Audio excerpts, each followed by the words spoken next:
ॐ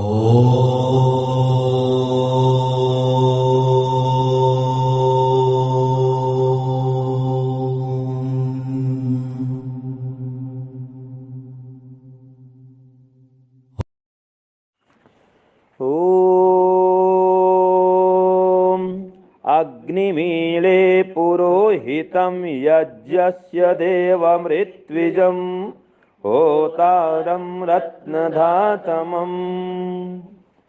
यह ईश्वर की सर्वप्रथम वाणी है। ईश्वर का यह सबसे प्रथम संदेश है। इस मंत्र में कहा अग्निम अर्थात ज्ञान स्वरूप, सर्वत्र व्यापक, सबके अग्रणी नेता, सबसे पूज्य परमात्मा की मैं ईड़े अर्थात स्तुति करता हूँ। वह परमात्मा कैसा है जिसकी स्तुति करता हूँ? तो कहा पुरोहितम, जो सबके हित को सामने रख करके सब काम करता है, जो सबके सामने स्थित सदा विद्यमान रहता है, उत्पत्ति से पूर्व परमाणु आदि जगत का भी धारण करने वाला है, और यज्ञस्य देवम, यज्ञ आदि उत्तम कर्मों का प्रकाशक है, ऋत्विजम अर्थात वसंत आदि ऋतुओं का उत्पादक है, विभाजक है, संपादक है, संचालक है, और समस्त ऋतुओं में पूज्य है। होतारम अर्थात सब सुखों का दाता है। प्रलय काल में भी वह विद्यमान रहते हुए जीवात्माओं को अपने आनंद का प्रदान करता है, और सृष्टि काल में सभी बद्ध जीवात्माओं को संसार के समस्त पदार्थों का दान करता है, और फिर अंतिम प्रलय काल में सबको समेट भी लेता है। ऐसा परमात्मा रत्न धातमम, सब प्रकार के रत्नों को धारण करने वाला है, सूर्य चंद्र आदि रमणीय पदार्थों का भी धारक है, और सुंदर से सुंदर मोती हीरा सोना चांदी आदि पदार्थों का भी वह महान दाता है, धारण करता है। ऐसे परमात्मा के हम शरण में आए, जो परमात्मा प्रकाश स्वरूप है। अग्नि का अर्थ होता है प्रकाश, लेकिन ईश्वर में कोई भौतिक अग्नि नहीं है, कोई भौतिक प्रकाश नहीं है। अगर ईश्वर में कोई भौतिक प्रकाश होता तो कहीं अंधकार होता ही नहीं, इसलिए उसमें कोई भौतिक प्रकाश नहीं है, उसमें ज्ञान का प्रकाश है, और वो समस्त प्रकाशक पदार्थों का भी प्रकाश करने वाला है, सबका नेता है अर्थात सबका नेतृत्व करने वाला है, समस्त विश्व को आगे आगे बढ़ाने वाला है, चलाने वाला है, सबका पूज्य है।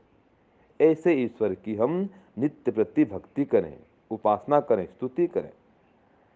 स्तुति का अर्थ होता है गुणगान करना, और उपासना का अर्थ होता है उसके निकट बैठना, उसको अपने निकट में अनुभव करना, और प्रार्थना का अर्थ होता है उससे कुछ याचना करना, मांगना, उसके श्रेष्ठ गुणों को मांगना और धारण भी करना।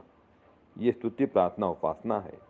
तो ऐसे ईश्वर को जो पुरोहित है अर्थात सबके हित को सामने रख करके काम करता है, पुरोह माने सामने, हित माने कल्याण, तो सबके कल्याण को लेकर के चलता है, सबके कल्याण को आगे रख करके सृष्टि का निर्माण करता है, तो परमात्मा पुरोहित है।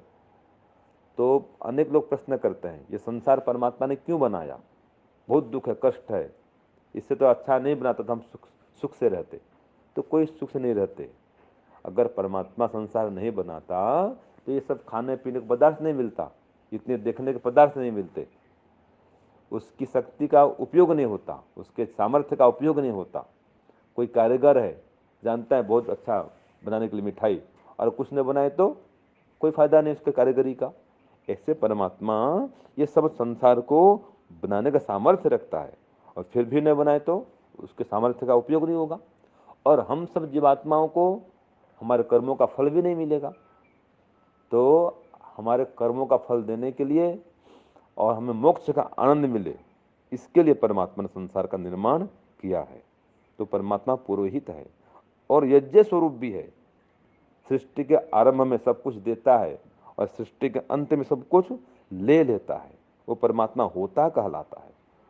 तो निरंतर उसका यज्ञ चल रहा है, वह स्वयं होता है और सब प्रकार के रत्नों को धारण करता है।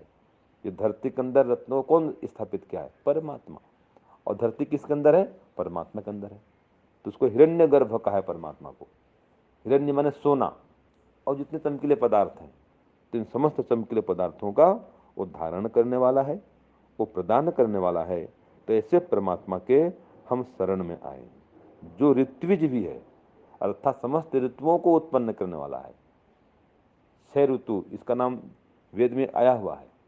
इन सभी ऋतुओं का निर्माण करता है, संचालन करता है, व्यवस्थापन करता है इसका, वो ऋतुज परमात्मा परम दयालु है, परम कृपालु है। तो उसके शरण में आए, उसकी आज्ञा का पालन करें और जीवन को सुख शांतिमय बनाएं, श्रेष्ठ बनाएं, महान बनाएं। ओम शांति, ओम श्रम।